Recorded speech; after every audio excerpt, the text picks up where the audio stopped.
ഹൃദയത്തോട് ചേർത്ത് വെക്കാം. Bombay gold and diamonds.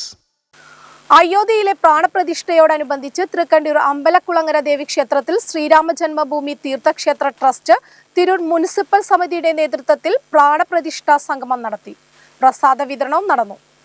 Thrikkandiyur Ambalakkulangara ദേവീക്ഷേത്രത്തിലാണ് Sreerama Janmabhumi Theerthakshetra trust Tirur municipal സമിതിയുടെ നേതൃത്വത്തിൽ പ്രാണപ്രതിഷ്ഠാ സംഗമം സംഘടിപ്പിച്ചത്. തൃക്കണ്ടിയൂരിലെ വിവിധ മാതൃ സമിതികളുടെ നേതൃത്വത്തിൽ രാമനാമജപവും ഭജനയും നടന്നു.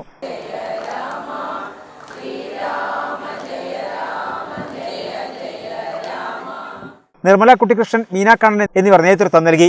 തുടർന്ന് നടന്ന ചടങ്ങിൽ പഴയകാല കർസേവകനായ രാജൻ തെങ്കുഴിയെ ആദരിച്ചു. ശ്രീരാമ ജയ രാമ ജയ ജയ രാമ. എം ബാബു അധ്യക്ഷനായിരുന്നു.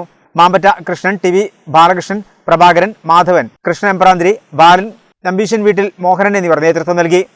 1990 മുതൽ ഭാരതത്തിൽ ഉടനീളം നടന്നിട്ടുള്ള ആധ്യാത്മികമായ മുന്നേറ്റത്തിന്റെ ഭാഗമായി ഭാരതത്തിലെ ഓരോ ഗ്രാമങ്ങളിൽ നിന്നും പൂജിച്ച ശിലകൾ അയോധ്യയിൽ എത്തിച്ച് ഇന്ന് ആ ക്ഷേത്രം നിർമ്മിക്കുന്ന സമയത്ത് ഈ ഓരോ ഗ്രാമത്തിന്റെയും സ്പന്ദനമടങ്ങുന്ന ആ ശിലകൾ അസ്ഥിവാരമാക്കിക്കൊണ്ടാണ് ഇന്ന് ആ രാമക്ഷേത്രം ഉയർന്നിട്ടുള്ളത്.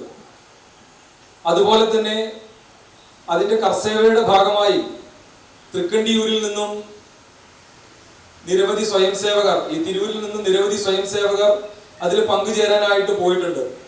പ്രാണപ്രതിഷ്ഠാ ചടങ്ങുകളുടെ തത്സമയ പ്രദർശനവും നടന്നു. പ്രസാദ വിതരണവും ഉച്ചഭക്ഷണവും വിതരണം ചെയ്തു.